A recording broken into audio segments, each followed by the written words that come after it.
So in this video, I'm going to walk you through kind of just the essentials of Chapter 14, so the budget process. I doubt you'll see anything on the modified AP exam relating to the budget, but it is possible because it involves interaction between the president, the bureaucracy, and Congress. It might be something that could be used in a concept application question. We're not taking a multiple choice portion of the exam, so a lot of the details that in previous years were important might not be as important this year.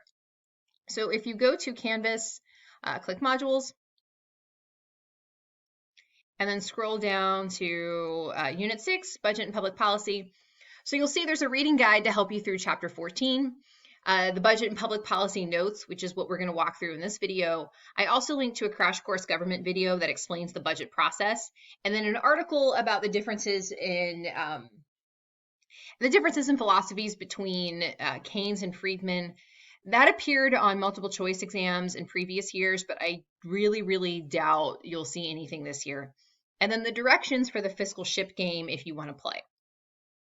So we're going to go through the budget, and it's going to be kind of bare bones, and just it's more important for the modified AP exam that you understand the process, what Congress does, what the bureaucratic agencies do, what the president does, and how they interact with each other. Because the title of Unit 2, or the College Board Unit 2, where this is coming from, is interaction between the branches. So we have to focus on interaction. So the budget works just like a law, that the president can make suggestions, but it's up to Congress to pass it. And like any other bill, it goes through different committees. There are hearings and input from different agencies, and then both houses of Congress, the House and the Senate, have to approve it before it's sent to the president, and then the president is the one that signs it into law. So if the budget process is working the way it's supposed to, then ideally, this is how it works, that the president submits his budget proposal to Congress in February, and then through the spring, Congress has hearings, they have their different committee sessions, and then they introduce a bill in the summer that by fall, the president signs, and it goes into effect at the beginning of the fiscal year, which is always October 1st. The process, we know that it involves the executive branch and the legislative branch. That the president does not make any decisions about how money is spent. Congress does that. Congress has the power of the purse. Congress decides what our tax policies are. Congress decides what programs you spend money on. And once Congress says we're spending this amount of money on thing X, then by law, that money has to be spent that way. The president can't say, oh, I don't like this, I'm not going to spend money this way. If the president signs the budget into law, then he has to follow it. And no matter what the president may think, a president may think, he has to follow the law.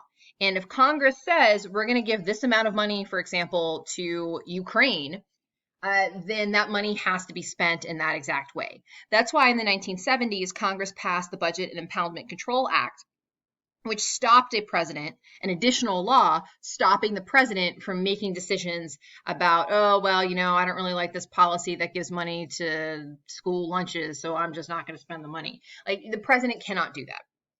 So the budget process is very similar to the process for how a bill becomes a law. So the president makes his suggestion. He has help from the Office of Management and Budget that does a lot of number crunching and puts together the proposal in actuality for any president.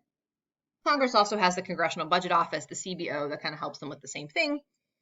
So the process, different federal agencies, like all of them, the Department of Defense, NASA, whatever, they all submit their requests to the president and the Office of Management and Budget, and they go through and they put together their ideal budget. They then give that to Congress. They make it available to the public. Congress makes its way through, taking it apart, looking at it. Both the House and the Senate, they each have a budget committee, an appropriations subcommittee where they go through and they navigate and think, okay, well, should money be spent here or there? And it becomes very political.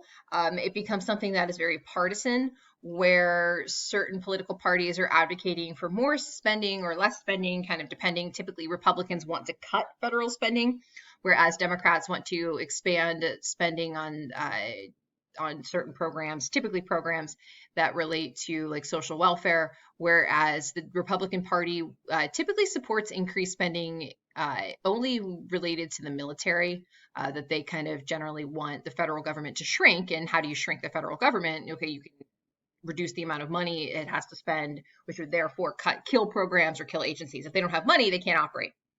So then it goes through the whole process. Then from the House, it goes to the Senate. They have to vote on the same budget. It goes to the president, or the president can sign it or veto it. So you can see both the House and the Senate have budget committees, but remember, anything related to taxation, so revenue, those bills have to start in the House of Representatives. The budget can start in the Senate, and it's submitted to both, so it kind of goes to the Senate and the House simultaneously. But anything related to raising taxes to increase revenue, that has to start in the House of Representatives. You also end up with, this is where iron triangles come into play. I don't really think you'll see too much about this on the modified exam, because remember, interest groups and linkage institutions, like all that stuff got cut. But if you understand generally that in the budget process, members of Congress, the bureaucratic agencies, and then outside interests, they want to pass a budget that's going to benefit all of them. So like with members of Congress kind of doing what their parties want them to do, either cut spending or increase spending, or bring a program or a project to their constituency so that then in their district, the people will be very happy. Like, oh, he brought this project. We all have jobs. Yay. The bureaucratic agencies, I mean, if there's money being spent on them and their programs, then that means they're relevant. So the more money that goes to a particular agency, the more important it is. Like the example of the Department of Defense, they get so much money that kind of everyone's going to listen to them. And then, of course, the outside interests, like they want something that's going to help them and their pet projects and advance their goals. So this is where iron triangles come into play when we're talking about the budget and spending money and doing things that's going to benefit and help everybody. There are different types of spending that you don't need to know. I'm guessing that you don't really need to know too much about the specifics. If you generally know that there's discretionary spending and mandatory spending. Discretionary is what Congress can decide year to year, like, oh, we're going to spend money on X project in 2018, but then like in 2019, like, nah, we're cutting that project. And the difference between discretionary spending and mandatory spending is that mandatory spending, that money has to be spent by law. And it's by a separate law. So an example, and probably the best example, is Social Security. The Social Security law mandates that a certain amount of money goes to Social Security. Congress can't change that in the new budget year to year unless they actually change the Social Security law. So that means then when you're writing the budget, you have to take into consideration these other outside laws, like laws that give benefits to veterans, or the law that gives retirement assistance to federal employees. So that stuff can't be changed year to year. And you can see in these few different charts here that the biggest chunk of mandatory spending is Social Security, but then well, actually, like this one, it shows you all the healthcare together. But the biggest chunk individually is Social Security, followed by Medicare, which is healthcare assistance to the elderly, and then Medicaid, which is healthcare assistance to low-income people. And together, there's more mandatory spending than discretionary spending. So when Congress year to year is putting together a budget, they're only really year to year looking at that 31% of all money and all spending. 31% of that they can decide year to year. The rest of it, like 70%, like they just they're stuck with it. They can't make any decisions unless they change those other laws. Every year, the president will put out a budget. They typically have silly names that, like, oh, America's future, or a budget for democracy, or something with eagles on it. I don't know. But if you go to, I've linked here if you were curious about what President Trump has proposed. President's budgets are almost never passed exactly as is. That Congress will make a couple changes here and there. Entitlement spending, this is something that I don't necessarily think you need to know for the modified exam, but essentially it's like, because you qualify for something, you get that money. So like Social Security, because you retire, you get Social Security. And sometimes that can be an issue when projecting how much money the federal government is going to spend or needs to spend, because over time, as healthcare improves and people are living longer, then programs like Social Security start to eat up more and more money because you have more and more retired persons and you have to give them more, and then that means you have to spend more on Social Security. So then that just becomes a larger chunk of the amount of money that the federal government is spending. And this can become this. Sometimes you'll see it'll come up in campaigns where different candidates are talking about maybe protecting or changing Social Security, and they're talking about the Social Security law. So relating to mandatory spending and the amount of money the federal government spends. So spending money, you have to have money to spend. And there are typically two ways that the federal government can get more money. So either increasing revenue and raising taxes or cutting expenditure. So getting rid of something, a program, a policy, an agency, just getting rid of it altogether. I know there are more options, but this isn't a macroeconomics class. This is just really simple, really basic. Neither of these options is popular because no one wants to increase taxes. No one wants to get rid of a program that they love or need or whatever. So the budget is almost never balanced. Congress instead chooses to run a deficit, that they will spend more money than they're bringing in. And this comes up when we talk about the debt clock and how much debt the United States has. And there's more to this as well, like looking at things like treasury bonds and whatever, but we don't need to worry about that for this class. If you're interested, that would be something you would do in a macroeconomics course. This you probably don't really need to know for the modified exam, just different perspectives on like what you need to do to help the economy. So like fiscal policy versus monetary policy. You can look at the slide, you can watch the video I gave you. I really don't think you need to know much about this. Like this only appeared on multiple choice questions.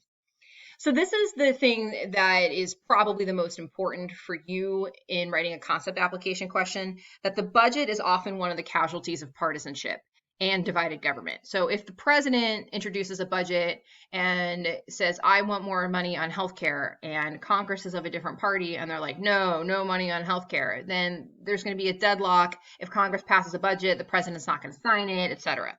Or if the House is of one party and the Senate is of another and they disagree on how money should be spent, then the budget never actually gets passed. So if Congress can't pass a budget, what ends up happening is they try to pass a continuing resolution, a CR, and it's a temporary spending bill that just extends the budget from the previous year, and it gives Congress more time to put together a budget that the president will eventually sign. That you can see in the little chart there that over the past like 20 years, continuing resolutions have actually been pretty common. That they're oftentimes, depending on the year, more common than actually passing a full budget. And without a budget or a continuing resolution, so if Congress can't do either of those things, then the federal government may stop operations. And that's when we get a shutdown. And the president or Congress can kind of use a shutdown as a threat or a weapon to get the budget passed. Like a president can refuse to sign a continuing resolution, or a president can refuse to sign a budget to put pressure on Congress to do what he or maybe she wants to happen with the budget, or how they want money to be spent. And Congress can kind of do the same thing to the president and be like, oh, well, if you're not going to sign this, then we're just not going to pass it, and we're threatening you with a shutdown. Like it has become weaponized, much in the same way that like impeachment has become weaponized. That's kind of more of the Newt Gingrich kind of model. So if you think back to The Man Who Broke Politics, the budget is another example of something that has become a partisan weapon.